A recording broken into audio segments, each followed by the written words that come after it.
de l'Institut Michel Serres. Vous nous parlerez de RNAC, d'une expérience que vous avez menée avec vos étudiants.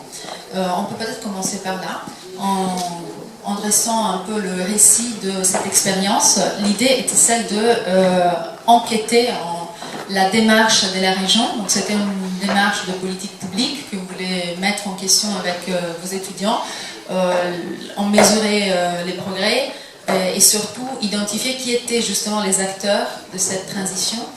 Je pense qu'on en a beaucoup parlé dans la première table ronde, ça serait intéressant de revenir là-dessus. D'où vient l'impulsion? Est-ce que c'est une impulsion qui vient du haut vers le bas? Quelle articulation avec les acteurs de la transition plus citoyenne? Donc je vous laisse la parole. A priori, tous les micros maintenant marchent. Bien, merci à la Fondation pour me donner la possibilité de présenter nos préoccupations autour de la question de transition.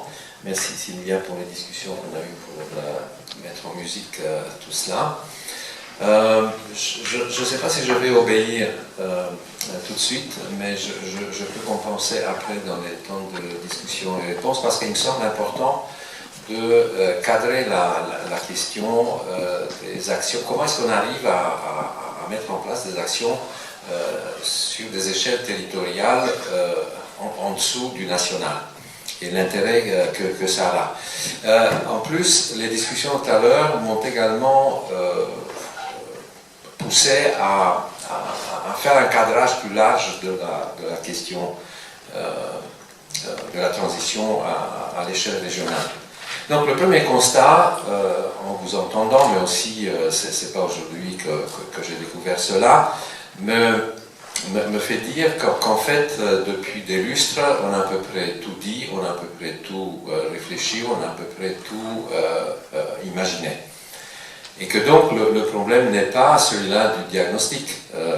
Et c'est dans ce sens-là que m'intéresse la partie opérationnelle. Je donne un exemple, parce que je le donne aux étudiants dont je vais parler tout à l'heure, le livre de Jean Dorst, dont personne ne parle depuis longtemps, qui est La force du vivant. Après on parle de Jared Diamond et d'autres, pour dire voilà, on va à la catastrophe, mais 1979, Jean Dorst, écologue, directeur du muséum à l'époque, avait fait un diagnostic, pour être très télégraphique, dans lequel si on le lit, ne sachant pas qui l'a écrit et quand, la seule chose qui cloche pas bien par rapport à la situation d'aujourd'hui, c'est qu'il disait le prix de l'énergie sera tel en 2000 qu'on ne pourrait plus l'utiliser pour le chauffage domestique. Mais le reste n'a pas changé d'une ligne. Deuxièmement, ce qui a été dit et même fait dans la période après la Deuxième Guerre mondiale, 1945-1948, c'est extrêmement impressionnant ce qui a pu être dit et fait, et pour cause, mais que depuis on a sérieusement détricoté. Donc voilà le paysage dans lequel j'essaye avec les étudiants de les faire sortir dans le monde dans lequel ils étudient. Et j'ai deux pistes sur lesquelles je les entraîne, puisqu'on est à l'université, c'est de se poser la question, quel est le rôle, quelle est la mission de l'université aujourd'hui? Il y a deux éléments qui m'intéressent dans cette discussion. C'est celle de la responsabilité, je ne vais pas rentrer dans les détails, mais on la pose frontalement. Et puis il y a celle de la place des connaissances, des savoirs et de la preuve scientifique dans la façon dont on gère politique publique, prend les décisions et autres. Donc, si je reviens au mélange des deux, je dirais que pour l'instant, dans ma qualité de prof, j'essaie en fait d'entraîner mes étudiants à l'activité de lanceur d'alerte. C'est ce qui va ressortir dans les minutes qui viennent. Ma deuxième préoccupation, une fois qu'on a placé l'université dans ses missions, c'est de voir qu'est-ce qu'on fait avec nos jeunes. Je pense que leur place dans les discussions, elle est extrêmement problématique. Même si la COP21 veut leur créer une piste d'atterrissage et tout, je pense qu'on a un vrai souci. Moi, je m'occupe des biologistes, donc je vais parler au nom des biologistes dans cette façon de poser la question. Ce qui nous intéresse dans les débats qu'on a, c'est clarifier les rapports homme-nature. Les biologistes sont bien placés dans ce qui se passe et dans ce qui va se passer dans les années à venir, mais quand on parle de transition, je leur dis, il faut absolument mouiller la chemise parce que les décisions qu'on prend aujourd'hui vont tomber sur vous demain. Donc, il faut autant savoir ce qu'on vous prépare. Et là-dedans, je leur ai donné, puisque les cours ont commencé il y a une semaine, je leur ai donné 2 lectures à faire, parce que récentes. C'est la réflexion, l'interview que Catherine même a donnée sur la question du rapport homme-nature, et puis l'autre interview récente, fin du mois, le 23-24 septembre, non, août plutôt, que Jean-Claude Amessen donnait dans Le Monde sur la problématique rapport homme-nature et le climat comme symptôme d'un tas d'autres choses. D'où ma question tout à l'heure. Bon, voilà un peu le contexte dans lequel. Alors, le deuxième constat qui nous a poussé à l'action, c'est que le logiciel qui devrait suivre la connaissance, la prise en compte des états des lieux qu'on fait, c'est le bouton passer à l'action. Moi, je pense qu'on a un problème. Et c'est dans ce sens-là que je vois chez les étudiants une demande extraordinaire pour, oui, mais quand est-ce qu'on va y aller, quand est-ce qu'on va faire, bon.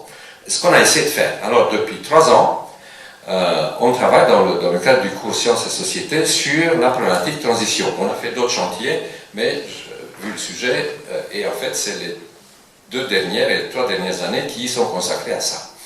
En 2013, ils ont réfléchi sur le socle. C'est quoi la transition, pourquoi on appelle transition, qu'est-ce qu'il y a dedans, etc. Ils ont publié un article qui est disponible en ligne.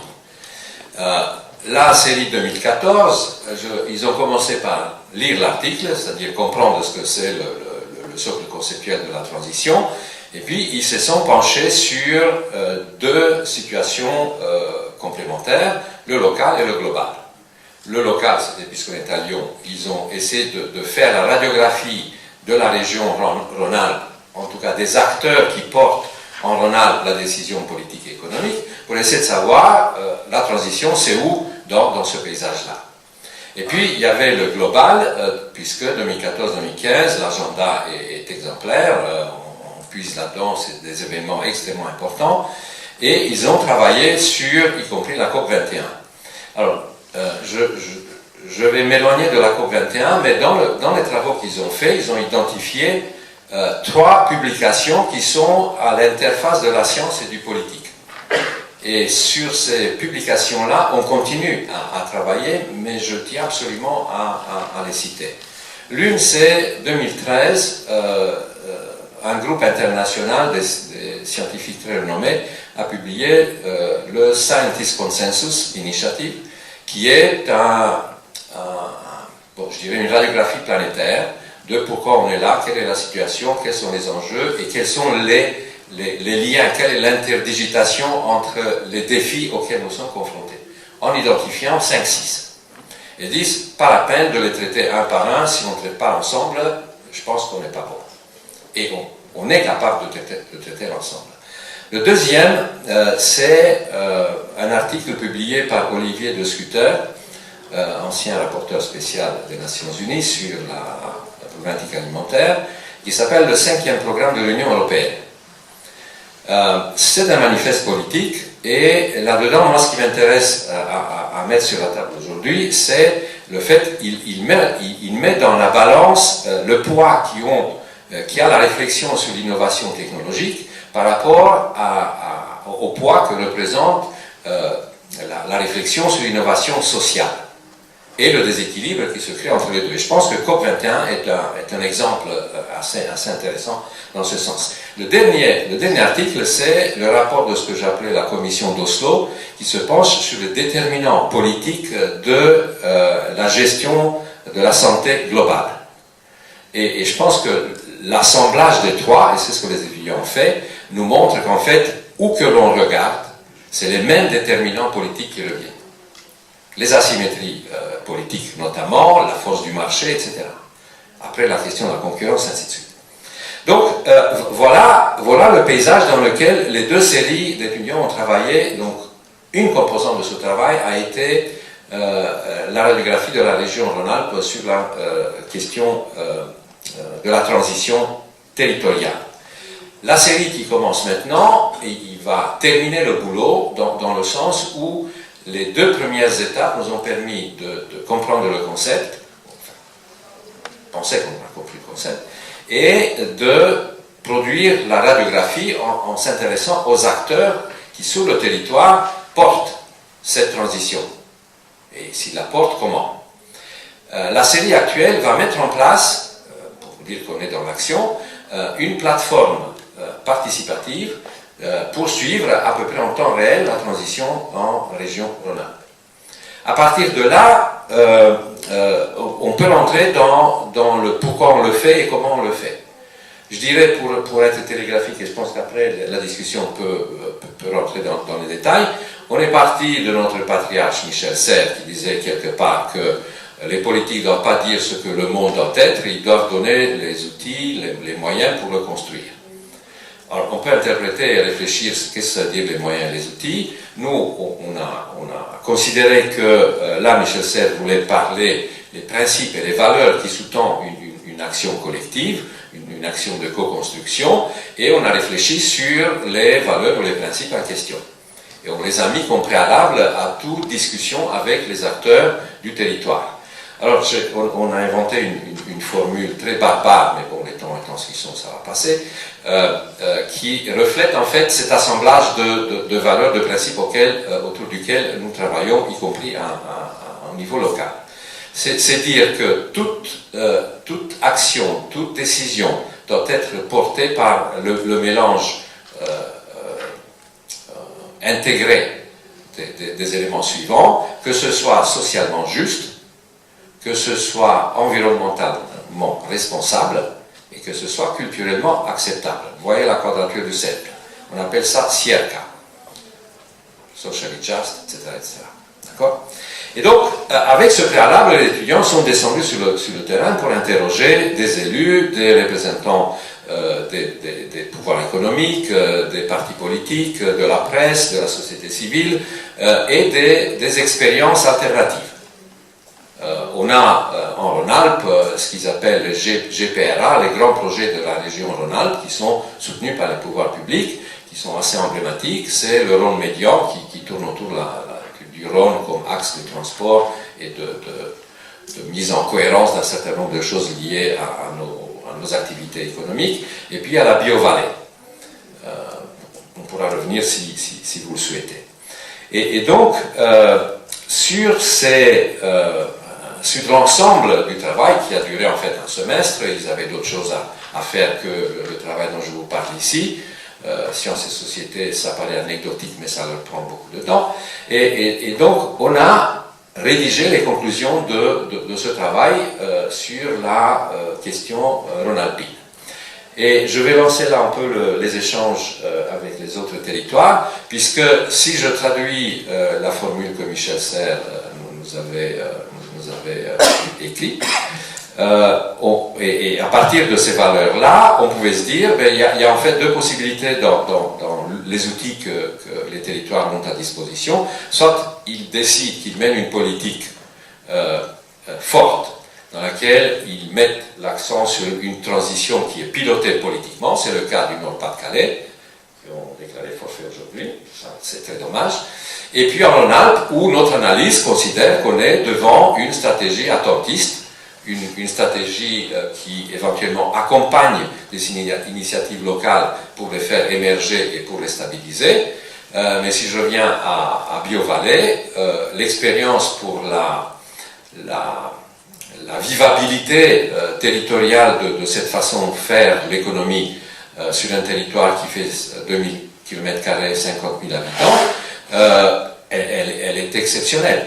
Mais il n'y a rien qui assure sa viabilité économique. Comment est-ce qu'on fait pour que cette expérience perdure? Et donc, notre analyse sur le Rhône-Alpes, après on peut revenir, c'est que Rhône-Alpes a choisi la version molle de l'injonction de Michel Serres et qu'elle laisse les choses venir. Je ne sais pas si, par rapport à ce que j'ai dit dans l'introduction, c'est-à-dire que la période étant telle qu'on a besoin d'être inclusif, de comprendre la complexité, de la gérer.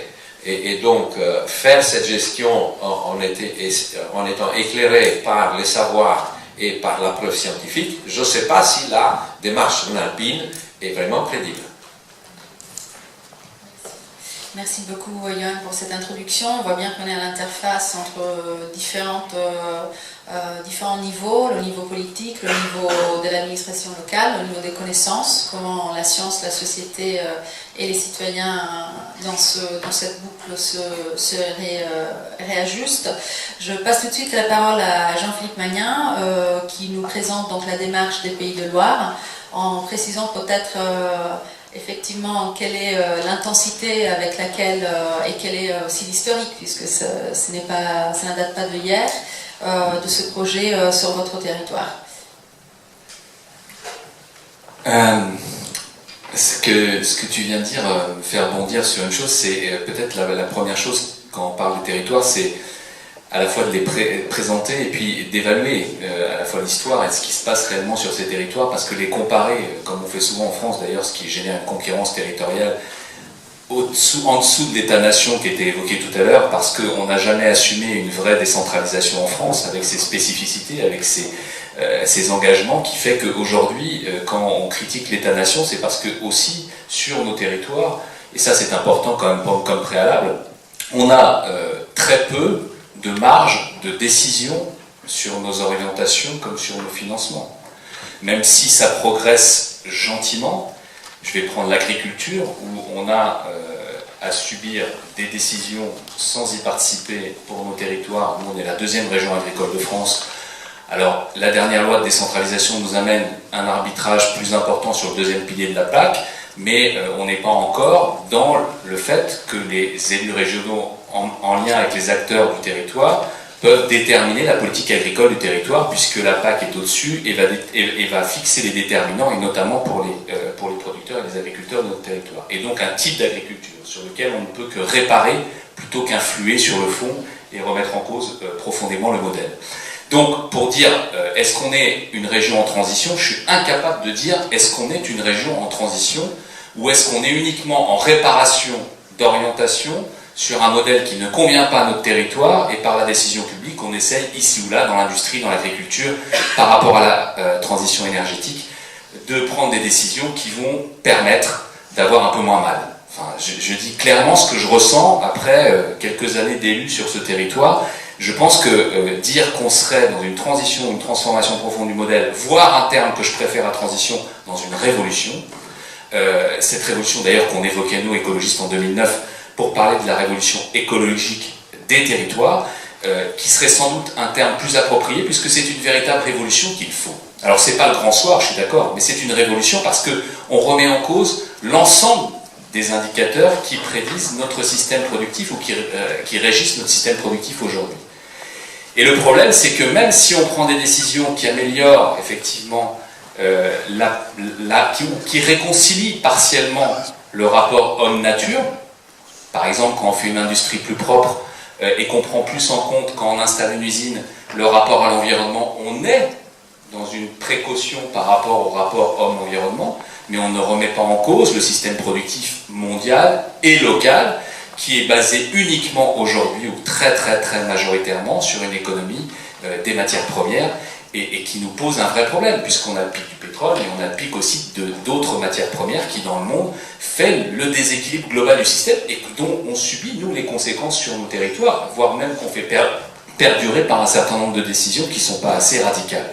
Et donc, ce qui fait que je vais vous parler d'un territoire avec ce préalable-là, qui est que, de mon point de vue, si on faisait le choix, par exemple, d'une économie de la connaissance, plus que d'économie uniquement des matières premières, on pourrait, parce que la connaissance est infinie, et y compris parce que la connaissance est très insuffisante en France et en Europe sur ce que produit ou ce que pourrait déterminer la nature, il y a dans la nature des ressources bien plus efficientes et efficaces aujourd'hui pour permettre de pallier au risque de pollution de l'innovation technologique, par exemple. On sait aujourd'hui qu'il y a des ressources naturelles qui sont non polluantes et plus efficaces, plus rentables pour l'innovation technologique, dans l'industrie notamment. pour des céramiques qui soient plus propres, par exemple, pour faire les blindages ou autres dans les chantiers navals de Saint-Nazaire. Mais nous n'investissons pas dans la recherche pour pouvoir suffisamment orienter des chercheurs dans ce domaine-là, et on est plutôt dans la recherche qui est la recherche plus traditionnelle, dans laquelle on investit, voire le crédit impôt recherche, voire même les politiques régionales en matière de recherche, d'enseignement et de recherche, où on investit très peu le lien nature-homme ou nature-humain dans la recherche, y compris technologique. C'est-à-dire pas uniquement dans les sciences sociales, d'ailleurs, qui est déjà le parent pauvre des investissements en matière de recherche dans nos régions, mais aussi au niveau national. Donc je pense qu'il y a, je commence peut-être par la fin, excusez-moi, mais s'il y a peut-être pour la Fondation d'écologie politique un domaine d'approfondissement, ça serait effectivement sur cette économie de la connaissance liée à cette réconciliation entre l'homme et la nature. Il y a des vraies ressources dans la nature aujourd'hui pour créer de l'innovation technologique propre, qui ne pollue pas et qui permet de créer des emplois et qui permet d'aller plus vite sur la transformation écologique ou la révolution, comme je l'évoquais. Donc ce qui fait que ce qu'on fait dans nos régions aujourd'hui, puisque ces décisions ne sont pas prises, c'est du bon raccommodage, ou du moyen raccommodage, ou du mauvais raccommodage. Donc j'estime qu'aujourd'hui on essaye de faire du pas mauvais raccommodage en Pays de la Loire, sur un système et dans un territoire qui est la 3e région industrielle de France, 2e région agricole, où il y a des tensions, à la fois entre le social et l'environnemental qui était évoqué par le collègue de la CFDT tout à l'heure, c'est-à-dire quand on parle du dernier chantier naval en France et donc de la transition écologique des chantiers navals en disant on va vers la filière éolien marin offshore, on dit à un moment donné on va à la fois accompagner la transition industrielle et la transition professionnelle des salariés des chantiers navals, et effectivement il y a des tensions sociales, des tensions environnementales sur le territoire, parce que effectivement dans un estuaire, où installe-t-on les usines pour développer les énergies marines renouvelables? Si on détruit l'environnement pour faire de l'éolien marin renouvelable, il y a un vrai problème de cohérence sur le projet.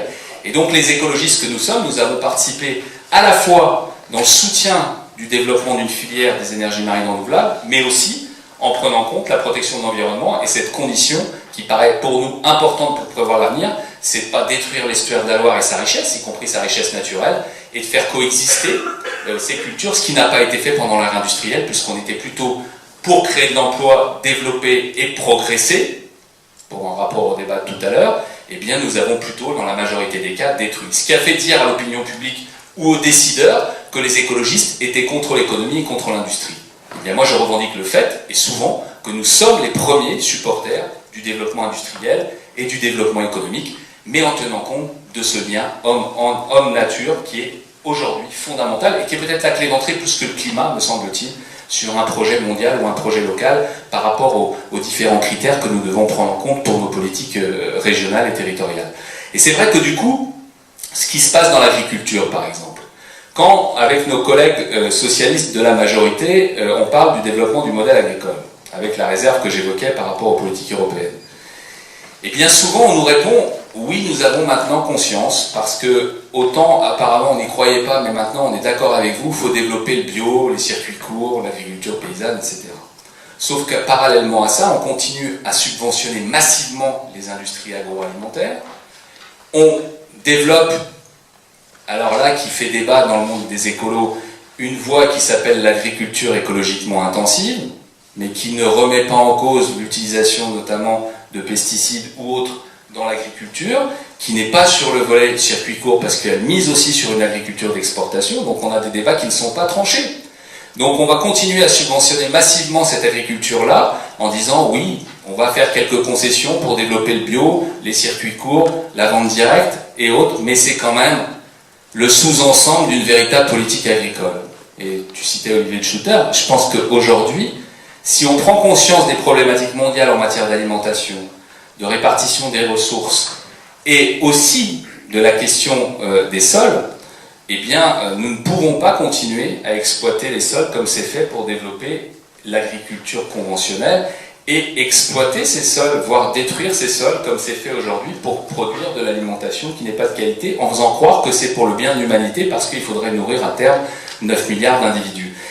C'est une question globale qu'on doit se poser aussi localement quand on parle de la politique régionale agricole. Et ça, c'est compliqué. Alors, on a pu lutter en 5 ans pour effectivement faire progresser la surface agricole utile en bio de 5% à 5,8%. alors qu'on avait un objectif de 8. Donc vous voyez bien la difficulté qu'on a à accompagner cette transition vers le bio. Et le bio, c'est pas idéologique. Le bio, c'est ce qui est le plus efficace.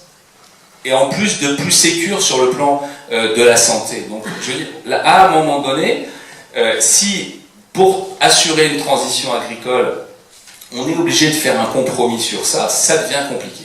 Effectivement, ça devient compliqué. Alors, très concrètement, on a pu, par la présence des écologistes, et aussi dans ce rapport de force avec d'autres composantes politiques, alors moi j'aime bien le terme de coopération conflictuelle, puisqu'on met en place un socle de coopération, et puis on génère du conflit, parce que c'est ce qui va faire aussi avancer les choses. Là aussi, je confère au débat d'avant, et c'est ce qui permet, y compris dans des majorités politiques, de faire avancer les choses.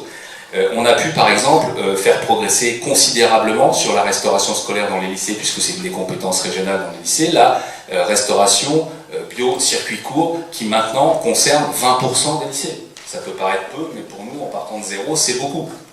Et ça fait partie, effectivement, d'une stratégie de pénétration qui nous paraît utile, tout en ayant l'action sur la conversion et le maintien de l'agriculture bio et paysanne sur les territoires. On a également, dans l'économie, eu un travail assez intéressant, mais qui n'a pas abouti aujourd'hui, sur la mise en œuvre d'une éco-conditionnalité des aides pour les aides publiques régionales, avec un certain nombre d'indicateurs qui aujourd'hui sont appliqués dans des démarches de progrès avec les entreprises, un peu plus contraignantes qu'avant, à la fois sur le volet social et le volet environnemental. Ça, sans des élus et d'une action écolo, ça ne serait pas arrivé. Mais tout ça pour dire que cette transition écologique, ou cette transformation du modèle, elle n'est pas uniquement territoriale. On peut participer à la hauteur de ce que sont les régions et les territoires en France à ça. Maintenant, ça pose une dernière question. J'arrêterai là pour lancer peut-être le débat. C'est que vous avez remarqué que quand je vous ai parlé là, je vous ai peu parlé de la société civile. C'est qu'effectivement, un des paradoxes, c'est que cette transformation, même si elle est un peu pansement dans les régions françaises, elle s'opère assez rarement par une démarche ascendante venant de la société civile. C'est le propre, malheureusement, de la culture institutionnelle française, c'est-à-dire que c'est très descendant. On fait croire qu'on fait de la consultation, et on en fait, dans certains cas, c'est-à-dire qu'il y a effectivement une consultation assez aboutie sur les réseaux de la société civile, mais on ne met pas en tension le rapport entre l'espace démocratique des associations ONG ou citoyens ordinaires et l'institution qui elle-même génère ou impulse le débat. Et ce qui manque pour peut-être passer un cap dans notre région, y compris avec des zones de tension sur l'industrie et l'agriculture, comme vous l'avez compris, qui sont assez centrales, ou même sur l'énergie, puisque en transition énergétique, des scientifiques des experts nous ont dit, demain, c'est-à-dire en 2050, on peut assumer l'autonomie énergétique de la région sans les énergies fossiles, sans le nucléaire. C'est quand même assez révolutionnaire. 2050, c'est demain. Eh bien ça, c'est peu mis au débat. C'est peu vulgarisé pour que la population puisse s'en emparer. Et le problème, c'est que ça devient très complexe, très techniciste, et pas du tout démocratique. Alors, les écologistes, mais pas seulement les élus, les associations, les ONG, font ce travail, notamment sur les schémas de transition énergétique. Je pense au scénario virage énergie-climat, où il y a vraiment une structuration de la société civile très, très aboutie, ou la société civile qui est autour de l'agriculture biologique ou des circuits courts, mais qui passe surtout par des syndicats ou par des représentants, et non pas spécialement par des producteurs ou des associations de consommateurs. Mais on a un vrai boulot de concertation à imaginer, et peut-être là aussi c'est une deuxième question, comment aujourd'hui, quand on est dans la situation comme la nôtre sur cette région, alors je ne vais pas parler de Notre-Dame-des-Landes, j'ai déjà fait tout à l'heure, mais où aussi il y a des incohérences par rapport aux grands projets d'aménagement du territoire, et où il faut cette cohérence sur le territoire, comment on peut impliquer plus fortement les associations et les citoyens à ce type de débat. Voilà. Donc on a bien compris que l'articulation entre le local, le territorial et une forme d'action publique plus conséquente est là. Je ne vous ai pas entendu très enthousiaste de ces démarches territoriales. Vous n'avez pas l'air de dire que ça entraîne des changements très macro. Et alors, avant de passer la parole peut-être à Marc Barra, ça m'a fait penser à un sondage qui est paru cette semaine de CSA pour la fondation, pour l'organisation FNE, France Nature Environnement, qui a interrogé il y a quelques mois des régionales, les citoyens sur les sujets justement que pour eux au niveau territorial sont importants. Et on voit plébisciter le maintien des lignes terrestres, le soutien à l'agriculture plus écologique. Alors c'était formulé dans ce terme, on pourrait revenir effectivement sur quel est le modèle, quelle intensité dans cette transition de l'agriculture, et l'essor des énergies renouvelables. Et alors là-dessous, c'était assez fort. Le doublement de la production des énergies renouvelables dans la région est considéré comme prioritaire pour 41% des Français lors des élections et important pour 44% d'entre eux. Ce qui veut dire que 85% des personnes interviewées étaient convaincues contre moins de 14% de contraire. Donc là, on a l'impression que les transitionnaires sont devenus majoritaires. Est-ce que c'est le cas? Là, on passe à la région Île-de-France. Est-ce que les termes de transition et peut-être de transformation dans un territoire comme l'Île-de-France, qui héberge une métropole et en même temps qui est une région agricole très importante, sont corrects? Qu'est-ce que la région jusqu'à maintenant a prévu de faire, a fait, et quelle est l'articulation effectivement avec les initiatives citoyennes? Marc? Bonjour. Donc en tout cas, je ne sais pas s'ils sont très prégnants ces termes dans les politiques publiques, mais en tout cas ils sont évoqués, transition, transformation, reconversion. On les entend beaucoup à toutes les sauces. C'est vrai que je me retrouve assez dans votre discours. Nous aussi en Ile-de-France, on est un peu dans cette schizophrénie entre ce qui est possible de faire dans un cadre de verdissement à la marge. C'est un peu ce qu'on observe, un verdissement, si je peux dire ça dans ces termes, à la marge avec ce que peut faire la puissance publique et ses outils. Et puis derrière, on a tout ce qu'on ne peut pas faire, et la PAC en est un bon exemple. Et on est un peu sous l'influence de rouleau compresseur qu'est l'économie finalement, telle qu'elle fonctionne, et que sont les institutions qui sont au-dessus de la région et contre lesquelles on ne peut pas lutter. Donc, en Ile-de-France, il se passe comme ailleurs, plutôt des initiatives venant du terrain, des initiatives citoyennes, qu'on compte sur les doigts d'une main et qui ne sont pas vraiment la réalité. Donc ça en appelle à un changement d'outils, effectivement, et je vais essayer d'en parler pour la région Île-de-France. Alors avant, je voulais me présenter. Du coup, moi je suis écologue, donc plutôt du côté de la science, plutôt du côté de la biologie. Donc je me place en retrait par rapport à ces questions de transition écologique, de transition énergétique. Je ne suis pas non plus dans les services de la région, je travaille pour Nature Paris, qui est un organisme régional créé par la région, mais indépendant, qui a un statut associatif. Et nous, notre métier, qu'est-ce qu'on fait? En gros, en tant que scientifique, eh bien, on établit des constats. Donc, d'une part, on travaille sur les questions de nature et de biodiversité en Île-de-France. Alors, j'entendais tout à l'heure qu'on évoquait le fait que c'est vrai qu'en écologie, on a tendance à cloisonner les sujets. J'ai entendu la personne qui était à ma place ici qui disait la porte d'entrée, c'est le climat. Moi, j'aurais tendance à dire la porte d'entrée, c'est la biodiversité. En fait, la porte d'entrée, c'est pas tout ça, c'est l'environnement au sens large et c'est la biosphère. Et une des plaies aujourd'hui du fonctionnement de nos institutions, c'est justement le cloisonnement sémantique comme ça, et le fait de ne pas approcher l'environnement dans son intégralité. Alors, nous, notre métier, c'est quoi? C'est établir des constats. En gros, Nature Paris, qu'est-ce qu'on fait? On est censé récupérer la donnée sur l'état de santé de l'environnement en Île-de-France, et plus particulièrement de la biodiversité. On compile des données qui sont fournies par les associations, les naturalistes, les chercheurs, sur comment vont les oiseaux, comment vont les insectes, comment vont les milieux naturels, comment vont les forêts, la flore, etc. On en fait des indicateurs et on apporte ça en information à tous les citoyens et à la puissance publique et aux élus. Donc on essaie de livrer une information sur l'état de santé de la nature à des gens dont ce n'est pas le métier pour qu'ils les traduisent derrière en politique publique. Et ça, c'est notre deuxième mission, c'est-à-dire à partir de cette connaissance qu'on a emmagasinée, savoir qu'en Île-de-France, il y a moins 40% d'oiseaux communs dans les champs en agriculture depuis 1970, c'est un constat qui nous fait dire, effectivement, passons à l'agroécologie, etc. Et comment ça se traduit derrière. Savoir que le milieu francilien est parmi les plus fragmentés du territoire français, la fragmentation du territoire par les infrastructures, par les bâtiments, induit que la puissance publique se saisit de cette question-là et qu'aujourd'hui on en est à créer le SRCE, schéma régional de cohérence écologique, qui est censé restaurer des liaisons vertes au sein du territoire. Alors là c'est grossier, c'est un peu plus compliqué que ça, mais en gros c'est comment on reconnecte les espaces verts d'un territoire. Donc nous, notre mission elle est vraiment à cette frontière-là, c'est-à-dire faire l'état de la connaissance, essayer de la traduire du mieux possible pour qu'elle soit appliquée derrière par les politiques publiques. Et donc c'est ça pour nous en quelque sorte la transition. Alors effectivement, sur cette question, nous, en tant qu'écologues, enfin pour moi personnellement, la transition aujourd'hui en Île-de-France, je la vis essentiellement comme quelque chose d'énergétique, vu par les politiques comme la transition énergétique. D'ailleurs, il y a eu un glissement sémantique qui est assez intéressant à analyser, depuis les changements globaux, les changements de la biosphère, jusqu'au changement climatique, et aujourd'hui au réchauffement climatique, qui se traduit comment dans les politiques publiques? Par des politiques d'efficacité énergétique et d'énergie renouvelable, d'isolation des bâtiments, en gros.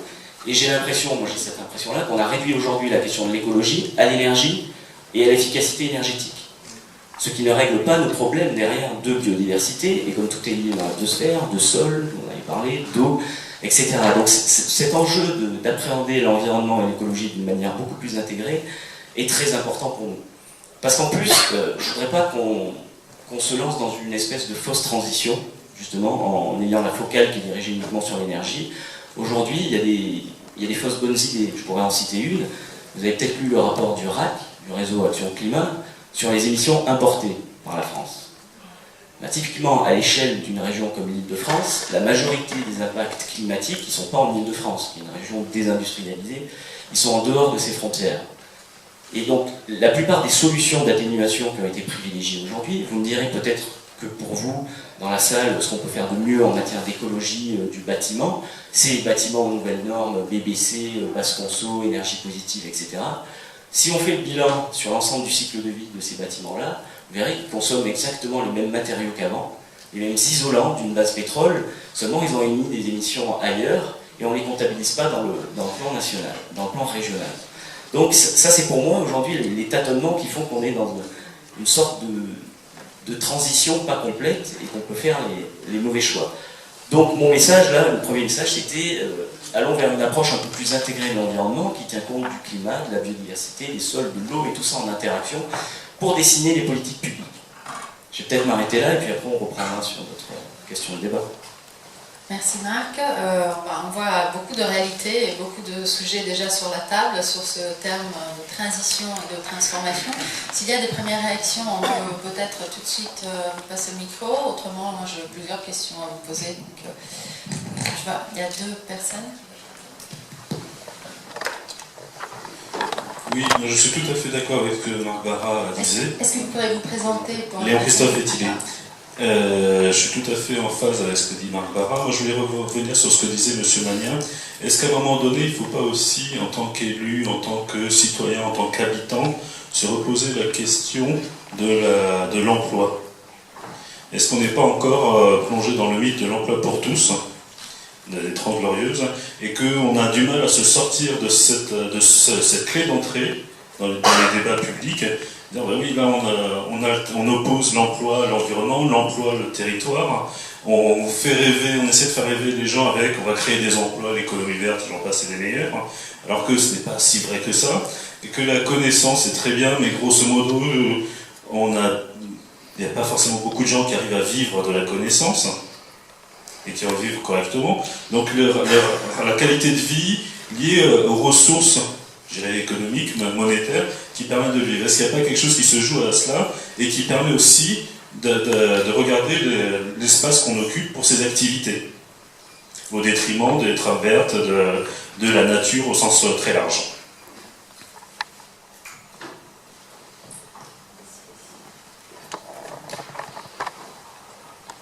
Oui, d'abord, moi je voudrais poser quelques questions. Les cercles dans lesquels je travaille considèrent que ce n'est pas le climat que je fréquente, pardon, c'est des questions, c'est trop général. Les questions principales, c'est la déforestation et l'acidification des océans, ce qui sont des choses plus précises que le climat. D'autres considèrent que la question qu'on a déjà perdue, qu'on aura 2 degrés de plus, et donc que la question qu'il faut passer à l'étape suivante, la question la plus difficile, c'est la démographie. Il y a trop de gens sur la planète, il faut trouver des idées là-dessus.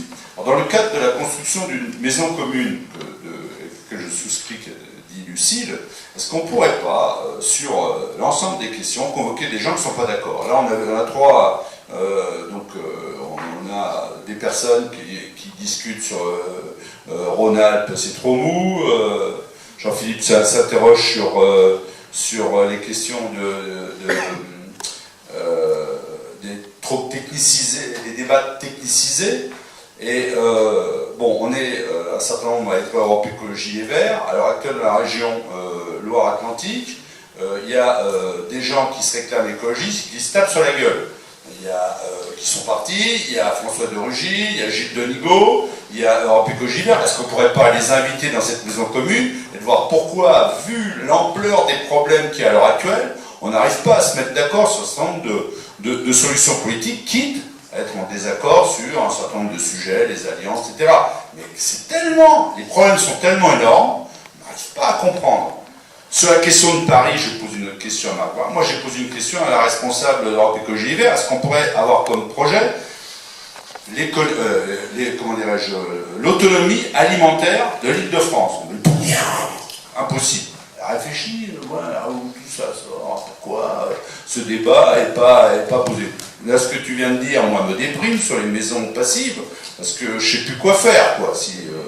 Et donc, je suis déprimé, quoi. Entendu, bon, voilà, là, j'ai une déprime profonde. On n'est pas là pour se déprimer, hein, on est là pour... Mais moi, je suis désolé, mais je suis plutôt... Non, mais la tempérance, donc, je veux dire, ma suggestion, c'est que vraiment, sur chaque question, on s'interroge vraiment sur quoi on est d'accord. On est d'accord sur quoi? Quelles sont les difficultés sur lesquelles on est d'accord? Quels sont les constats sur lesquels on est d'accord? Quels sont les projets sur lesquels on est d'accord? Et comment on va gérer les désaccords? Voilà ma proposition. Merci. Il y a une autre question, juste à la Vanessa Jérôme, en première.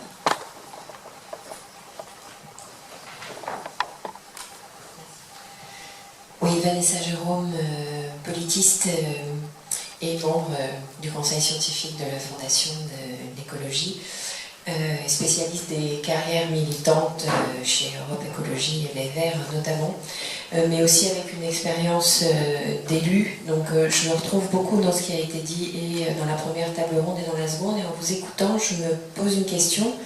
Il me semble que ce qu'on est en train d'essayer de se demander depuis tout à l'heure, c'est comment on prend une bonne, pas au sens normatif, mais au sens de la transition, de la révolution, peu importe le terme, comment on prend une bonne décision, une décision qui va dans le bon sens. Donc on a des élus qui ont des partis pris idéologiques, et dans ma bouche de politiste, évidemment, idéologique n'est pas un gros mot, c'est avoir un corpus intellectuel de référence et qui nous guide vers un idéal qui est voilà, celui que l'on poursuit.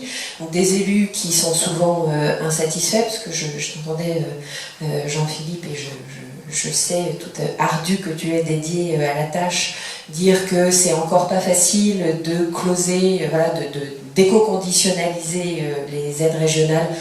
Pour ma part, ça fait 3 mandats que j'en entends parler, et voilà, et on n'y arrive toujours pas, et voilà, c'est compliqué. Effectivement, Barbara nous perturbe beaucoup avec ces histoires de maisons passives. Bon. Sérieusement, du coup, je me demande, et c'est aussi pour ça que je suis heureuse de faire partie de la Fondation et que je pense qu'on a des choses à faire.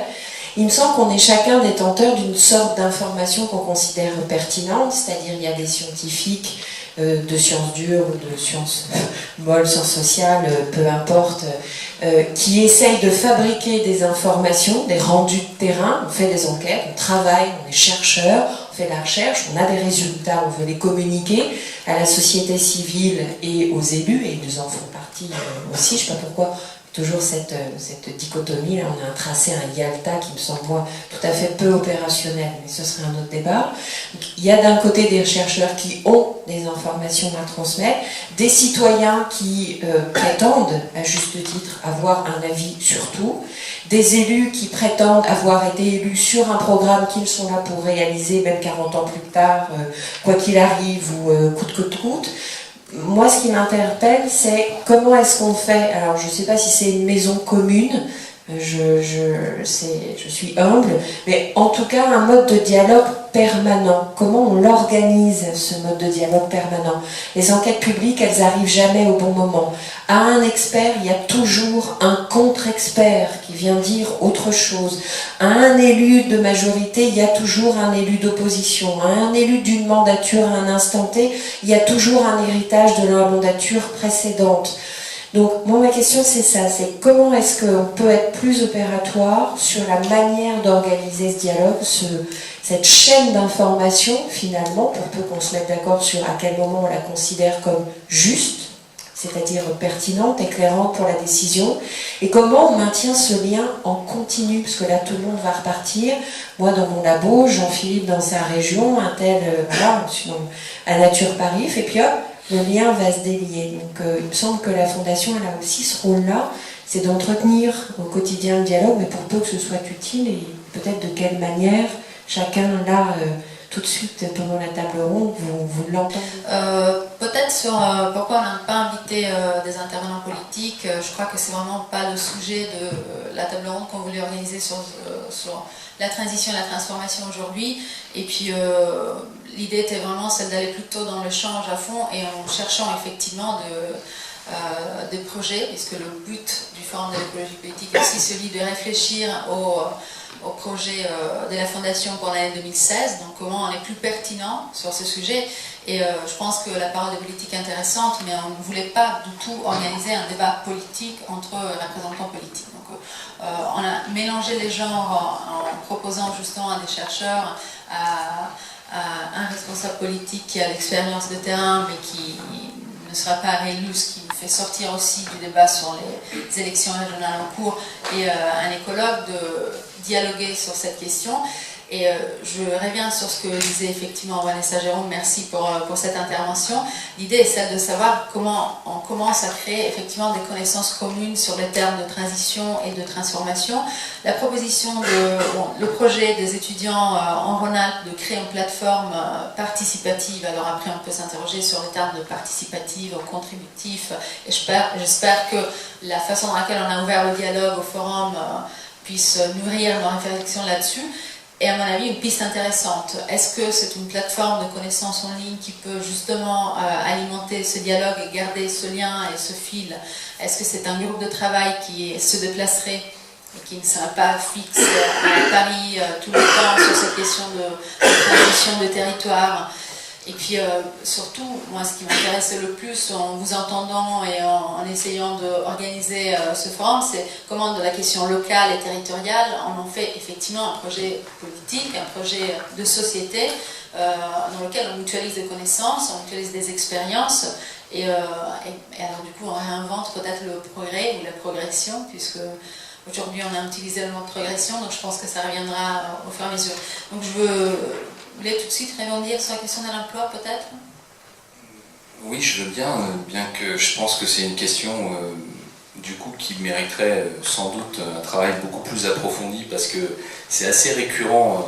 Pendant longtemps chez les écologistes, et pas que politiques, on ne se la posait pas. C'était presque un rapport économie-emploi qu'on n'avait pas, parce que on se connectait à des problématiques différentes. Mais maintenant, à l'épreuve des faits, et de nos responsabilités sur les territoires, ou dans les collectivités, ou dans les institutions, c'est difficile de ne pas se poser la question, parce qu'on est face à des personnes qui vivent au quotidien le fait qu'ils n'arrivent pas à boucler leur journée, à leur fin de mois, etc. Donc on ne peut pas effectivement avoir une politique qu'on mène sans se poser cette question-là. Sauf que ça fait 40 ans qu'il y a les mêmes recettes qui sont apportées et qui ne marchent pas. Qui ne marchent pas parce qu'on a toujours un taux de chômage très haut et que la structuration même de l'activité n'évolue pas assez pour permettre des transitions professionnelles et dans l'évolution des activités sur le territoire qui vont dans le sens, selon moi, de la transformation écologique. Et donc, même s'il y a ici ou là des possibilités de développement d'activités nouvelles dans les réseaux d'économie solidaire, dans un certain nombre de secteurs de l'économie, le mouvement même de transition économique n'est pas amorcé. Et donc on a toujours des vieilles recettes qui est le couple croissance-emploi, et on nous dit au national comme au local, pour sortir de la crise, il faut rétablir la croissance et ça va créer de l'emploi. Donc ça, première question, est-ce qu'un jour, alors on a la littérature au sein des chercheurs et des mouvements écolos pour l'alternative, etc. Mais comment ça peut se traduire dans nos territoires, au-delà, et j'en ai été un, donc je pense que ça a eu son importance, d'avoir uniquement des élus un peu alternatifs de ce modèle-là, qui sont en charge uniquement de l'économie sociale et solidaire dans les collectivités. Et ça, c'est un des points qui me paraît assez important, parce qu'il y a quand même des questions qui sont derrière ça assez fondamentales. La question de l'activité et de sa transformation, effectivement, quand on parle du bâtiment par exemple et qu'on parle de transition énergétique, l'impact sur les 85% de TPE, très petites entreprises du bâtiment, et des entrepreneurs et artisans qui n'ont pas intégré cette nécessité de transformation, à part certains sur les matériaux, mais très peu. Donc comment il y a cette transformation culturelle, et y compris qui va changer considérablement l'emploi. On n'aura pas les mêmes chauffagistes demain, on n'aura pas les mêmes plombiers, on n'aura pas les mêmes maçons s'il y a cette transformation très forte, appelée par des matériaux plus propres, par le fait que ça modifie effectivement ce rapport-là à l'activité du bâtiment. De la même façon que dans l'agriculture, ça aussi, il y a un travail à faire, parce qu'on nous dit que si on passe à l'agriculture biologique et paysanne majoritaire, ça créera moins d'emplois, alors que nous avons des études qui montrent que c'est plus intensif en création d'emplois, que ça a un bénéfice environnemental et donc un bénéfice social. Donc ça, c'est à la fois le projet à moyen terme, mais c'est déjà aujourd'hui. Alors c'est ce qu'on essaye de faire effectivement sur nos territoires. Moi, je suis en charge de la formation professionnelle et de l'emploi depuis 2010, donc on a essayé dans l'évolution du programme de formation, dans la transition des chantiers navals vers l'éolien offshore, comment on assure la transition professionnelle, notamment pour des chaudronniers, des soudeurs et autres, ou des opérateurs de commandes numériques qui vont avoir besoin de quelques compétences supplémentaires pour aller vers l'éolien et d'avoir la possibilité de prolonger leurs expériences professionnelles. Ça fait partie du maintien de l'emploi. C'est-à-dire que ça, ce qu'on comptabilise rarement, c'est ce qu'on a pu dans la transition écologique déjà aujourd'hui maintenir en emploi pour permettre justement d'assurer cette transition humainement par rapport aux personnes qui sont sur ces secteurs. Après, il y a un autre sujet qui est un peu dans les fondamentaux de l'écologie politique et qui n'est pas mis en œuvre sur les territoires ou de façon très partielle en matière de décision de politique publique, et je pense qu'il va revenir au goût du jour, c'est la question du revenu de base. C'est-à-dire qu'à un moment donné, pour assurer les fins de mois, il faut une répartition différente de la richesse. Et ça ne peut plus se satisfaire uniquement du rapport salarié-patron, etc. et rester sur le salariat. Il faut qu'on ait une réflexion sur le revenu d'existence, sur le revenu de base, sur le fait qu'il y ait possibilité sur un territoire d'avoir pour les personnes qui y vivent un revenu digne qui permette justement d'accompagner ces transitions-là. Si on reste sur la tension où les gens n'ont pas de quoi vivre et où c'est les pauvres qui subissent le plus les pollutions, les suppressions d'emplois, enfin j'en passe et des meilleurs, on n'y arrivera pas. Donc d'une certaine façon, il faut qu'on revoie le logiciel à ce niveau-là, et l'entrée en emploi peut être intéressante. Et chez les écologistes, on a commencé à travailler depuis quelques années par les expériences de terrain de nos élus, qui sont assez nombreux là-dessus, y compris dans des réflexions chez des chercheurs qui sont proches de notre famille politique. Donc c'est un sujet qui pourrait être aussi très très intéressant dans une maison commune autour de cette fondation. Et moi je vais vous dire, je finirai juste là-dessus, puisque je ne vais pas renouveler mon mandat par choix, je reste écologiste, je reste politique, je reste militant pour ce que je porte, et c'est vrai qu'on a besoin d'une maison commune, on a besoin d'une maison où on va pouvoir réfléchir à ça, agir, mais de façon différente, et il faudra continuer à avoir des élus aux responsabilités écologistes, mais aussi il faudra surtout renouveler la pensée, le projet, et ça passe, je pense, par des fondations, par des mouvements qui permettront que ces questions-là, on puisse les approfondir au-delà de les évoquer dans des tables rondes, parce que ça nécessite des études très précises pour qu'après ça puisse se transformer en politique publique. Et pour que les gens puissent y croire, pour que la société civile puisse croire à ça. Parce que notre problème, moi j'ai fait des campagnes électorales, et ben il n'y a qu'une ultra minorité de gens qui croient qu'en mettant des écologistes au pouvoir, aux responsabilités, on va pouvoir régler le problème du chômage. Et moi je pense, dans mon fort intérieur, je le dis avec sincérité, que si on met en place un projet écologiste, je ne dis pas qu'on réglera tout, mais en tout cas on fera progresser beaucoup plus rapidement que ce qui est fait actuellement. Donc maintenant, l'enjeu, c'est de faire comprendre qu'en mettant en œuvre, ça peut se réaliser. Et on a une part de la responsabilité, pas tout seul, mais je pense que c'est un sacré chantier en tout cas.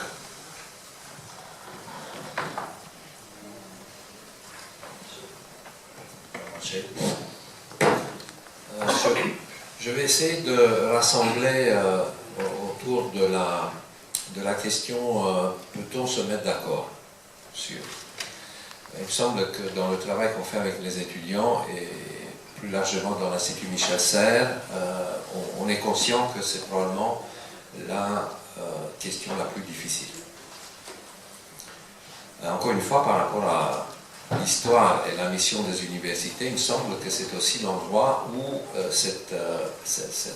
aborder la question de nous mettre d'accord sur quelque chose est un endroit possible. Je reviens à un des 3 ouvrages que j'ai cités tout à l'heure et que je considère que tout terrien qui sait lire doit lire, et pour les illettrés, un lettré devrait le lire. Donc c'est le rapport d'Oslo sur les déterminants politiques de la mauvaise gestion globale de la santé publique. On peut, une fois qu'on a lu ce rapport, il est indiqué sur le site de l'Institut Michel Serres, vous m'écrivez, enfin je m'arrange pour donner la référence. Vous pouvez récupérer dans la revue de Lancet le rapport en lui-même, 50 pages. Il est intéressant parce que on peut extrapoler à partir de cet article qui se concentre sur la question de santé, il déborde évidemment, mais on arrive aux mêmes conclusions si on remplace le mot santé avec alimentation et culture, avec éducation, avec économie plus globalement, etc. C'est toujours les mêmes déterminants, les mêmes asymétries de pouvoir, les mêmes biais, les mêmes lobbies, le même canal qui fait que, en fait, comme j'ai dit au début, on sait tout, on a à peu près tout discuté, mais en fait, passer à l'action, c'est quelque chose qui ne se passe pas bien.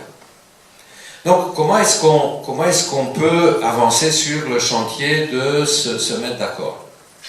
Alors, vu des objectifs qu'on s'est donnés, c'est-à-dire l'Institut Michel Serres, les ressources et les biens publics, la place de cette entité qui sont les biens publics et les biens communs en général, il me semble que c'est un des éléments qui permet de répondre à la question peut-on se mettre d'accord sur, et je pense qu'un des éléments sur lesquels il faut se mettre d'accord, c'est quoi les biens communs, c'est quoi les biens publics, comment on va rentrer dans le vif du sujet sur la question de leur place dans les transitions qui semblent nécessaires mais qui ne viennent pas vraiment. On pense que les sciences naturelles, sens large, vont avoir un rôle non seulement d'expertise, non seulement de savoir, mais un rôle socle dans la façon dont les choses vont pouvoir évoluer dans le futur.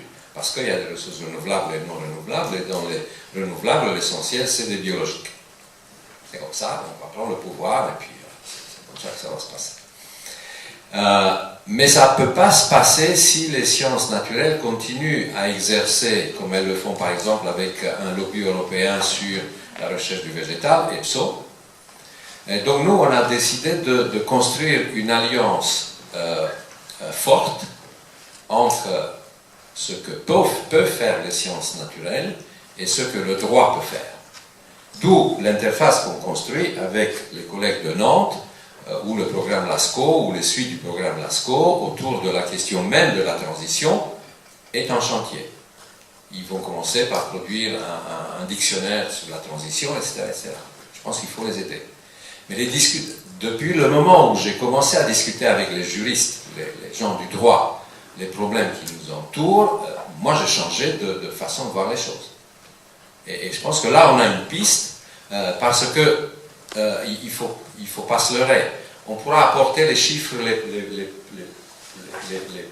plus solides possibles. La décision politique ne passe pas nécessairement par la mise en avant de la nature et de la place de ces évidences-là dans la façon de trancher et de se mettre d'accord sur quelque chose. Il faut arriver dans un débat politique avec son avocat dans le dos, qui va parler réglementation, qui va parler normes, qui arrivera peut-être même à parler valeurs. Donc je répondis du coup sur la question des valeurs. Ce n'est pas par hasard que j'ai mentionné tout à l'heure le triptyque dont je vous parlais, socialement juste et écologiquement responsable. On oublie l'acceptation culturelle, mais si on réfléchit, qu'est-ce qu'il y a derrière le socialement juste et environnementalement responsable, on va tomber sur ce qui me semble, et c'est notre hypothèse, ce qui me semble être le dénominateur commun absolu de toutes les questions, notions et mots-clés qu'on peut entendre, y compris le climat. C'est la question des ressources.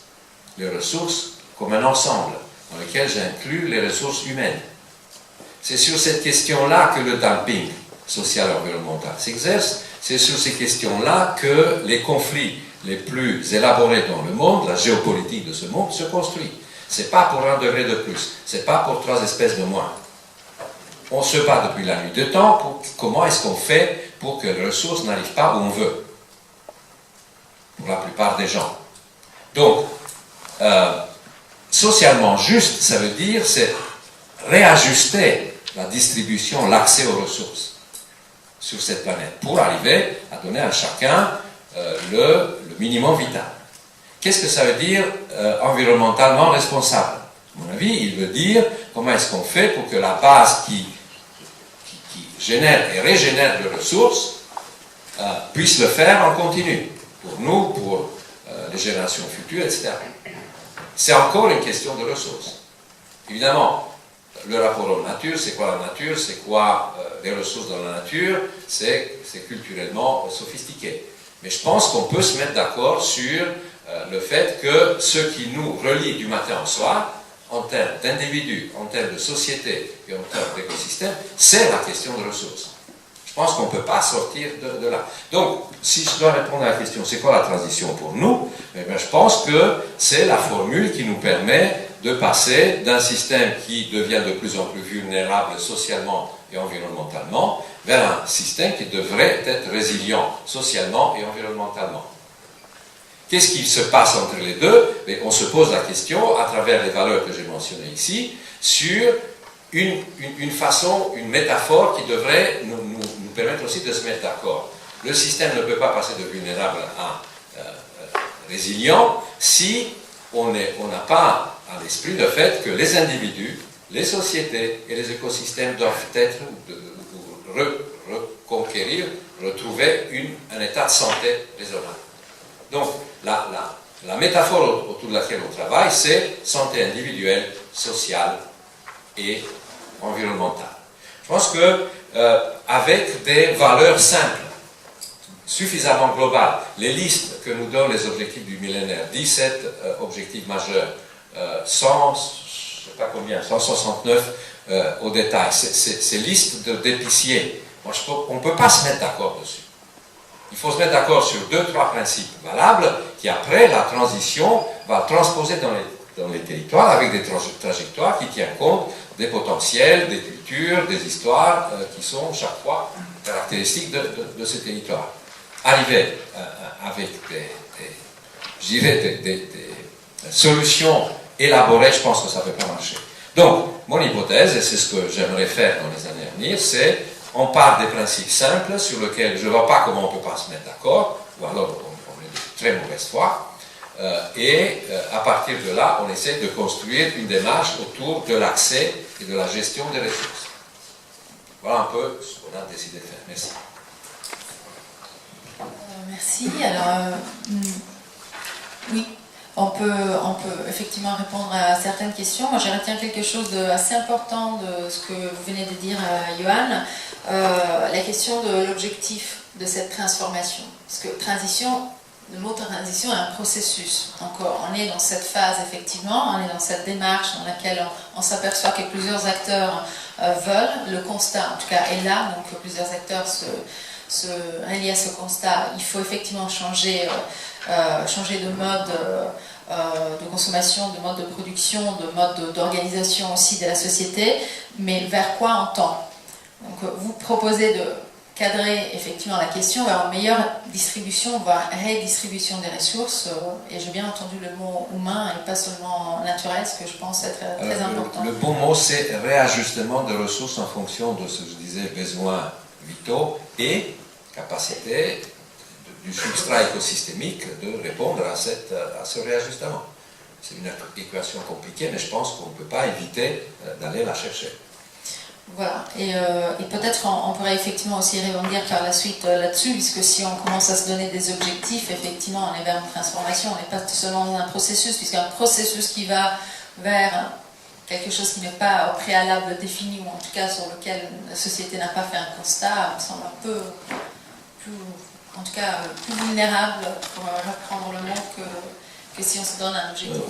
On choisit une transition et peu importe les voies, on va bien arriver quelque part, ou est-ce qu'il faut discuter des finalités? Et pour moi, en tant que qu'écologue dans les sciences de la vie. On ne peut pas parler écologie, développement durable, sans discuter, si possible tous ensemble, des finalités, c'est-à-dire où est-ce qu'on veut arriver. Et je vais reprendre cet exemple du bâtiment durable, par exemple. Et en passant, vous m'envoyez un mail et je vous envoie toutes les ressources possibles pour faire des bâtiments avec des bons matériaux, végétalisés, etc. Tout ça est disponible. Mais effectivement, nous, à Nature Paris, on a constitué un groupe de travail, à la demande d'ailleurs, pas du tout des écologues, à la demande des architectes, des urbanistes, qui disaient, voilà, j'ai l'impression qu'on fait du bâtiment durable marketing aujourd'hui, et qu'il n'y a pas vraiment d'écologie là-dedans, qu'à la fois on fait n'importe quoi avec les documents d'urbanisme, parce qu'on retrouve des écoquartiers dans les terres agricoles, parce qu'on retrouve des bâtiments bien isolés, mais à mauvais bilan carbone, parce que tout ça, ça manque beaucoup de nature, etc. Et donc on a pendant 8 mois, on a brainstormé avec différents métiers, dont des élus, et en se posant cette question, voilà, c'est quoi pour vous un bâtiment durable? Ben, pour moi c'est bien isolé. Ah oui, mais moi je voudrais rajouter des plantes grimpantes, mais on peut pas parce qu'il y a des ponts thermiques, etc. Enfin des choses aussi bêtes que ça, mais au final, on finit par constituer un document qui plaît à tout le monde, qui est à peu près valable pour tout le monde, et pour moi c'est ça la recherche de finalité. Un autre exercice qui fait écho à ce qu'on dit, en Ile-de-France il y a le gros problème du Grand Paris. En gros, sur la question des ressources naturelles, il n'y aura pas assez de ressources naturelles en Ile-de-France, évidemment, pour répondre aux besoins en matériaux du Grand Paris. Ça c'est sûr, d'ailleurs, si vous écoutez la DRIE régionale, nous dit on va en appeler à la solidarité des autres régions périphériques pour les matériaux de construction. Ça veut dire aller ouvrir des carrières à côté pour importer 4,5 milliards de matériaux pour ces fameux 70 000 logements par an pendant 10 ans. Bon. Nous, on essaie de se mettre autour de la table parce que ça nous interpelle. Déjà, à savoir qu'il y a près de 1,2 million de logements vacants en Ile-de-France. Et donc, c'est peut-être la première priorité de s'occuper de l'existant et pas de construire du neuf. Mais ça, c'est plus une réflexion citoyenne que d'un écologue. Mais la deuxième, c'est comment on organise ce que moi j'appelle le mix matériotique, en gros comme un mix énergétique, en Ile-de-France, à partir du territoire francilien, ou un peu plus le bassin parisien, quelles sont les ressources qu'on peut encore exploiter dans des conditions favorables à l'environnement, quels sont les nouveaux apports qu'il va falloir solliciter, donc l'agriculture, mais comment on ne tombe pas dans le piège des agrocarburants en faisant une mauvaise agriculture qui supplante l'alimentaire, etc. Donc comment on fait à la fois du bio ou de l'agroécologie pour diversifier les approvisionnements, et ça c'est une question qu'on est en train de travailler en groupe de travail, en co-construction avec aussi bien des carriers, des urbanistes, des producteurs de matériaux, de la petite entreprise à la plus grande, etc. Et je pense qu'on va arriver, en tout cas, si ce n'est à des résultats, à faire passer l'idée dont on a essayé de questionner la durabilité d'une situation et d'aller jusqu'au bout. Donc ça me semble évident de co-construire, et ça, la question qui était posée sur est-ce qu'on trouve une maison commune pour co-construire, ben ça c'est vrai, hein, c'est difficile. Moi en tant que scientifique, tout nouveau, je m'intéresse énormément à la politique, mais j'en fais pas du tout partie. J'ai plutôt tendance à me rapprocher effectivement des mouvements écologistes et verts, mais j'ai jamais trouvé de plateforme dans laquelle travailler, dans laquelle apporter des éléments scientifiques de mes collègues, de moi, etc., qui pourraient être utiles. On parlait d'une coopérative à une époque, ça n'a pas très bien fonctionné. Effectivement, on manque d'une place commune, même si à la Fondation on peut dialoguer et c'est une porte ouverte, et c'est effectivement la passerelle entre la science et la politique, mais effectivement on manque de ces milieux communs.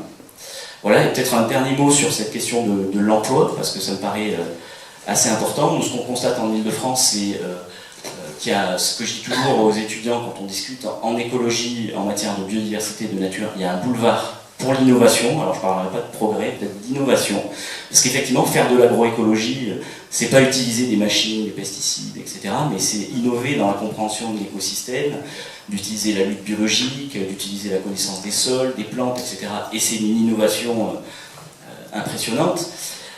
Sur cette question de l'emploi, on constate qu'il y a la grosse inertie des entreprises du CAC 40, les grosses entreprises qui ne peuvent faire de la transition qu'à la marge à système échangé, effectivement. Par contre, il y a toutes ces petites entreprises qui se créent, alors c'est le domaine de la TPE, de la PME, qu'on voit émerger en lien avec de nouvelles activités environnementales. J'ai organisé le mois dernier une matinée sur les TPE innovantes dans le domaine de la biodiversité. Alors, on avait un monsieur qui est venu et qui a monté sa boîte qui s'appelle Éco-Mouton, et qui loue des moutons pour aller pâturer dans les sites industriels et les sites logistiques, parce qu'il n'y a rien de mieux qu'un mouton pour ne pas faire d'étincelles, pour pas dans les sites ICPE, etc., tout ça. Donc il nous a fait bien marrer, il est venu nous raconter son histoire, et ça marche très très bien, c'est une PME émergente. Oui, attention au méthane, pareil, un paysagiste qui ne veut plus être paysagiste à utiliser des produits, qui est venu nous dire comment user des toitures végétalisées aujourd'hui sur les bâtiments pour des raisons thermiques et de biodiversité, etc. Donc ça, tout ça, c'est les nouveaux métiers générés par cette question écologie et cette question de la nature. Et on a fait faire une étude qui était les emplois favorables à la biodiversité en Île-de-France, qui est disponible sur notre site, en gros, la conclusion, c'était, évidemment, il faut appuyer sur des boutons pour stimuler la génération d'emplois, et ça c'est du choix du politique. Décider de 20% de bio dans les cantines, effectivement c'est un choix politique qui a des répercussions derrière sur l'emploi. Décider de mieux isoler les bâtiments, oui, si vous dites que ça, ça stimule les matériaux dont on a parlé tout à l'heure. Si vous dites isoler mieux les bâtiments avec des matériaux biosourcés ou autres qui font sens d'un point de vue de l'environnement, vous stimulez un autre type d'emploi. Donc là aussi l'importance de la décision politique. Et une dernière étude qu'on vient de publier sur la comparaison entre les infrastructures grises et infrastructures vertes en ville. Alors pourquoi je vous dis ça? Parce que ça nous a amené à une conclusion qui était assez inattendue. C'est qu'on montre en ville, avec tous ces enjeux de remettre de la nature en ville, etc. En gros, ce qui pourrait arriver de mieux, c'est moins d'emplois. Et ça, on a du mal à le dire. C'est la conclusion de cette étude, c'est qu'il dit, en gros, si vous laissez la nature en ville faire, elle nous rapporte beaucoup de services. Sur la gestion de l'eau, par exemple, aujourd'hui, des villes qui sont surimperméabilisées, vous retirez du bitume ou vous n'en mettez pas, vous laissez la nature faire, les sols filtrer de l'eau, etc. C'est gratuit, ça ne demande pas d'emploi, si c'est de l'emploi paysager un petit peu avant, ça coûte moins cher pour la collectivité. Et donc on est tombé dans cette espèce de trappe qui dit ce qui pourrait nous arriver de mieux parfois, c'est de moins dépenser, moins de dépenses publiques, peut-être qu'elles pourraient être réaffectées ailleurs, et moins d'emplois. Plus de nature, moins d'emploi. Voilà, donc je voulais rester sur cette interrogation, en tout cas, peut-être pour le débat. Merci. Y a-t-il d'autres prises de parole, d'autres questions que vous voulez poser? Moi, j'en ai éventuellement d'autres. On a encore 5 minutes. Une question ici. Passez le micro ici.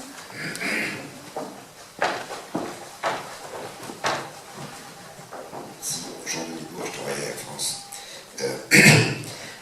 Monsieur Magnin, je doute sur une remarque que vous avez faite tout à l'heure. Vous dites qu'il faut soutenir le poids des associations dans le débat. Mais le débat avec qui? Avec le pouvoir politique, dont on a dit précédemment qu'il savait transgresser les fondements de la démocratie dans ce genre de négociation, dans ce genre de débat?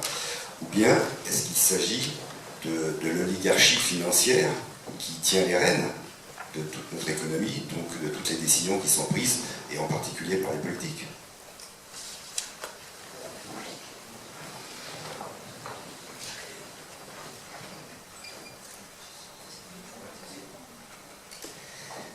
Sacrée question.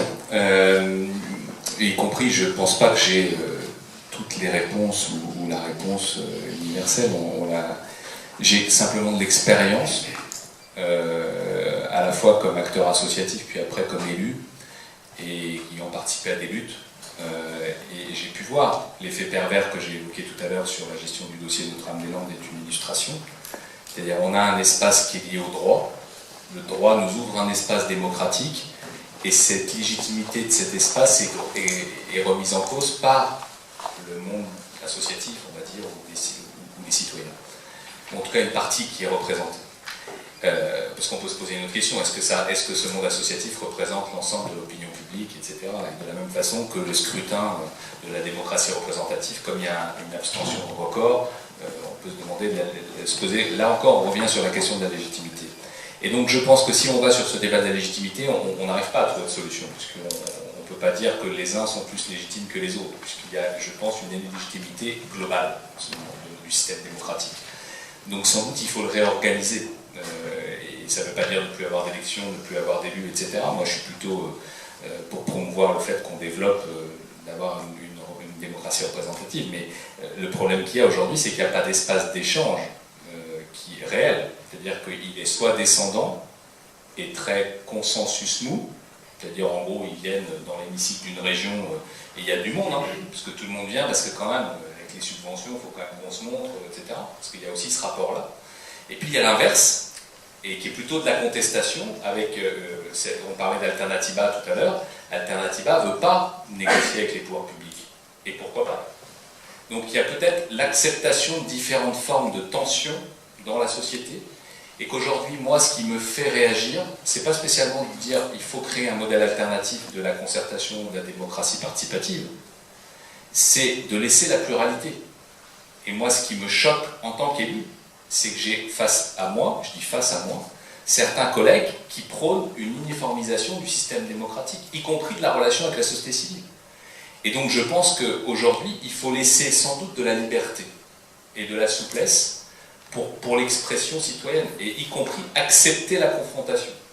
Et tout le système institutionnel et politique aujourd'hui, et là pour le coup il y en a eu plein d'exemples dans ce qui a été dit ce matin, plutôt est dans au mieux du consensus mou, au pire de l'évitement par la technicisation du débat des questions fondamentales. Donc on va expliquer aux citoyens que de toute façon on ne peut pas faire autrement. Et on fait venir un expert qui explique on ne peut pas faire autrement. Et donc le gars il dit bah ouais, d'accord, ok, mais vous comprenez, moi, et il répond avec du bon sens, et ce n'est pas entendu. Ça c'est un vrai problème démocratique. Et moi je pense que c'est peut-être en refaisant vraiment de la politique, pour le coup, qu'on ouvrira des espaces de liberté de parole. Alors c'est pour ça que j'ai pas la solution, c'est que je pense qu'aujourd'hui l'espace il est très contraint, donc il faut sans doute expérimenter, innover. Il y a quand même des espaces qui s'ouvrent. Moi je trouve que, si on prend l'écologie, quand moi je vois qu'un mec comme Rabi, il fait plus de 1000 personnes à chaque fois qu'il fait une conférence sur la sobriété, etc., et que c'est la société civile qui vient, c'est un écologiste, c'est un mec qui est plutôt en confrontation avec le pouvoir politique, hein, j'ai déjà eu l'occasion d'en discuter avec lui, mais pour autant, il y a dans la société énormément de gens qui sont ouverts aux questions écologistes aujourd'hui et qui peuvent participer au débat public sur leur territoire. Et quand on voit ce qu'ils font, moi je trouve que j'ai été 1 ou 2 fois en Ardèche pour voir ce qu'ils faisaient, etc., avec les colibris, c'est déjà des mouvements, les mouvements d'économie solidaire que je connais mieux, et c'est aussi des centaines, des milliers de structures. Il y a des myriades d'initiatives en France aujourd'hui et de citoyens qui peuvent s'emparer de ça. Le seul problème, c'est que la confiscation du débat public nous pose un problème démocratique que je soulignais, mais moi j'ai qu'à le constater, peut-être à essayer de réfléchir avec d'autres à des solutions, et il faut mettre déjà des gens des entreprises, des élus, des gens des institutions, des gens de la société civile peut-être ensemble pour essayer de réfléchir à des modèles, je ne sais rien, mais enfin, en tout cas il faut faire péter un peu c'est les cloisons, hein, qui sont assez insupportables. Merci pour ces éléments. S'il n'y a pas d'autres interventions, je vais résumer très rapidement. Il y a une intervention. Frédéric Sultan, je ne sais pas très bien comment réagir à ça, à ce que vous venez de dire, mais je trouve qu'effectivement, il y a besoin, au-delà de ce que vous venez de dire, d'inventer des cadres dans lesquels cette négociation-là elle peut avoir lieu. Je pense par exemple à ce qui se fait en Italie aujourd'hui en termes de les chartes ou les réglementations de gouvernance des biens communs, par exemple, qui se font en Italie aujourd'hui, qui me semblent être des exemples dont on pourrait s'inspirer pour pas seulement se dire il faut se mettre autour de la table et puis dire discuter, mais réellement se poser la question de quel type de cadre légal, ou en tout cas qui relève du droit, permet d'instituer un espace de dialogue dans lequel les habitants et les élus vont avoir la possibilité de faire des choses ensemble.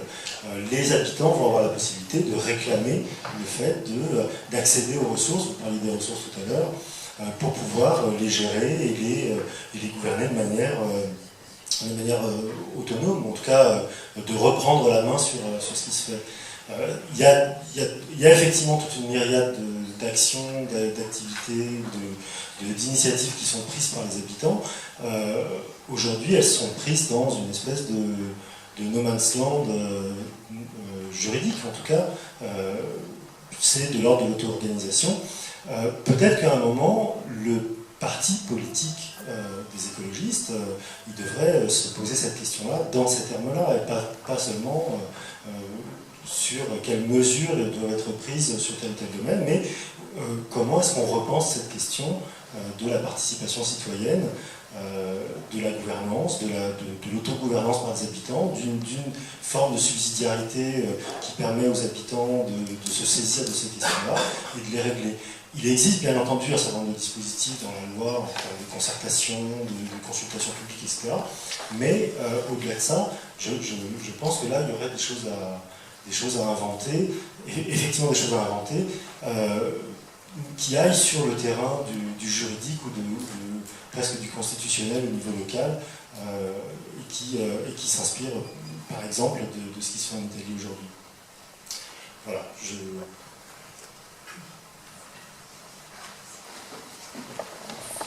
Oui, donc Christophe Etilly à nouveau, je voulais réagir par rapport à la prise de décision qui a été évoquée. La prise de décision, il y a pas mal de choses à faire, ça j'en dévore pas. Par contre, il y a un élément qui me semble peut-être aussi important à évoquer dans ce débat, c'est comment on fait respecter la décision après. C'est-à-dire qu'il y a un certain nombre, là je pensais au cas là, qui est sur un parc naturel, ou un parc naturel qui a été survolé par des avions de l'armée, où a priori il y a qui dépassait la convention, l'accord, qui ne respectait pas la convention sur la règle du parc national. Donc, est-ce qu'il n'y a pas aussi quelque chose à travailler sur les pouvoirs de police, à faire respecter les règles qui ont été décidées collectivement pour que ça fonctionne? Vous avez évoqué le cas de l'avocat, mais à un moment donné, s'il y a un avocat, mais s'il n'y a pas à un moment donné une force, quelle qu'elle soit, qui fasse respecter la règle, on n'avance pas non plus. C'est-à-dire à quoi ça sert de prendre des décisions, de coopérer pour prendre des décisions, si après elles ne sont pas respectées, on n'a aucun moyen de les faire respecter parce qu'il n'y a plus de pouvoir de police. Là, ça m'interroge aussi par rapport aux finalités qu'on évoquait tout à l'heure. Alors les exemples sont nombreux, que ce soit sur l'environnement, sur la nature, sur l'environnement, etc. Sans parler des lois. Oui, merci. Yann, vous voulez réagir? Oui, ce qui c'est... Oui, je pense qu'on revient à la discussion sur ces alliances entre des compétences comme juridiques et autre chose. Et je vous donne l'exemple du rapport d'Oslo dont je parlais sur la gouvernance de la santé publique. Ce qu'ils ont décidé de faire, c'est de mettre en place des structures d'observation qui n'ont pas encore de pouvoir décisionnel, mais qui regardent la transparence des jeux de gouvernance. Et surtout, ils essaient de construire des systèmes qui seraient par la suite obligatoires de reporting, comme on dit, donc de rendre compte des résultats obtenus, des décisions prises, ainsi de suite. Je pense qu'on est, à mon avis, dans cet assemblage qui est transparence et obligation de rendre compte. À mon avis, c'est un peu plus loin quand même. Ouais. Et donc, l'enquête qu'on a fait sur la région Rhône-Alpes avec la transition, c'est une des premières constatations de deux choses. Ou bien la transition, elle est dans tous les esprits des décideurs, mais c'est un secret, et ils veulent le garder. Ou bien, au contraire, c'est une démarche qui est complètement hors du champ du politique. Donc, on a constaté même que les résistances qui pouvaient se manifester par rapport aux idées de transparence étaient généralement produites par le sentiment d'impuissance que le décideur avait par rapport à l'ampleur de la tâche.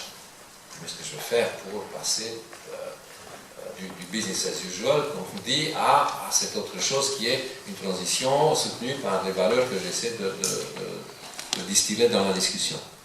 Donc, transparence, et puis il y a un manque. On a vu la ville de Berlin, c'est un cas intéressant parce qu'ils ont une certaine avance dans la façon dont ils regardent le problème environnemental écologique pour la ville de Berlin. Et en fait, ils se rendent compte qu'ils ont un double problème. Le premier, c'est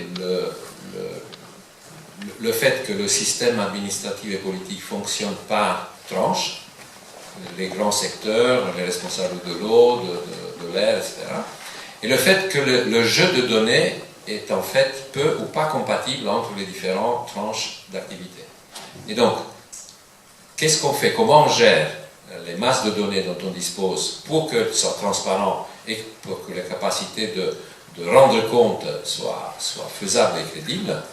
Et ensuite, comment est-ce qu'on passe à un dialogue, une discussion permanente entre les différents secteurs des missions que les responsables territoriaux ont, et qu'on a bien vu en Rhône-Alpes. Ils sont par mission, il y a à peu près une dizaine de missions qui sont partagées, à peu près 6 sur 10 ont chacune leur responsable de développement durable. Vous voyez un peu le cauchemar de la transversalité dans ces situations-là. Et après, la dernière constatation qui est en rapport avec soit ils savent où ils vont et ils ne veulent pas le dire, soit ils ne savent pas vraiment où ils y vont et donc c'est le résultat à peu près le même, c'est qu'on manque cruellement de pédagogie de la transition, par exemple. Ni au niveau politique, ni au niveau sociétal, il n'y a rien qui est fait pour essayer de faire comprendre qu'il faut non seulement changer de logiciel, mais que le changement de logiciel, ce n'est pas comme dans les ordinateurs qu'on a au boulot, que c'est un processus qui a des trajectoires et que chaque trajectoire risque d'être quelque chose de différent, non seulement dans le temps et l'espace, mais peut-être aussi dans la façon de le concevoir dès le départ. Merci Yann. Je vais être très succincte puisqu'on a vraiment dépassé notre temps. Un foisonnement d'idées pour ce sujet de la transition, qu'on le savait, n'était pas défini dès le départ. J'en retiens quelques-unes. Il me semble qu'on a parlé des diagnostics préalables et de données, la question des données de l'analyse est revenue à plusieurs reprises et j'ai l'impression que là-dessus, ce n'est pas un manque. En tout cas, tout le monde semble disposer de plusieurs pistes pour mettre en commun ces données. Maintenant, comment on crée justement le dialogue? C'est un peu le but non avoué de cette table ronde, de se questionner sur quelles sont les connaissances encore nécessaires pour vraiment poser la question de la transition et de la transformation dans les territoires et comment ensuite on peut quelque part la rendre plus générale. Donc si vous êtes d'accord, je pense que j'ai entendu de la part de chacun d'entre vous que la Fondation pourrait avoir un rôle justement d'accompagnement, en tout cas de mise en commun de ces différentes connaissances. J'ai entendu aussi tout à l'heure dans la question du dialogue social, on va dire, et de comment on l'organise entre la connaissance, on va dire la recherche, la société civile, donc les ONG, les associations, en tout cas les citoyens, les politiques et les entreprises, que j'intègre aussi dans le lot de la société civile. Est-ce qu'on n'aurait pas peut-être enterré de créer un groupe de travail là-dessus avec cette différente palette, en sachant que la difficulté est celle de faire converger un peu les intérêts de tout le monde, peut-être en faisant de la pédagogie justement sur ce qu'on entend par transition et quels sont les constats qu'on peut partager là-dessus. Et je crois que l'onglet bien commun et ressources naturelles est un onglet assez... déjà en travail à la Fondation, mais très important pour imaginer construire cette convergence dans le groupe de travail dès le départ. Je pense qu'on est tous d'accord, en tout cas, avec des intérêts peut-être contrastants sur le long terme, mais que la maison qu'on partage, la planète est déjà une maison commune et les ressources, elles sont déjà bien limitées. Donc, je crois ne pas avoir oublié quelque chose. Si vous êtes intéressé par travailler sur ce sujet, si vous voulez effectivement l'approfondir avec nous, n'hésitez pas à vous manifester aujourd'hui ou plus tard. Ce que j'ai rappelé en début de forum ce matin, c'est qu'on a transmis un forum, donc, une enquête avec l'invitation au forum sur l'écologie politique, dans laquelle vous pouvez effectivement aussi donner votre avis sur quels sont les sujets et quels sont les types de travail qu'on doit mener sur ces différents sujets. Si vous ne l'avez pas rempli et que vous allez partir pour la pause déjeuner, faites-le s'il vous plaît aujourd'hui, comme ça on peut le récupérer tout de suite et on pourra effectivement vous tenir au courant des résultats de cette enquête, que j'espère nous aidera dans nos travaux.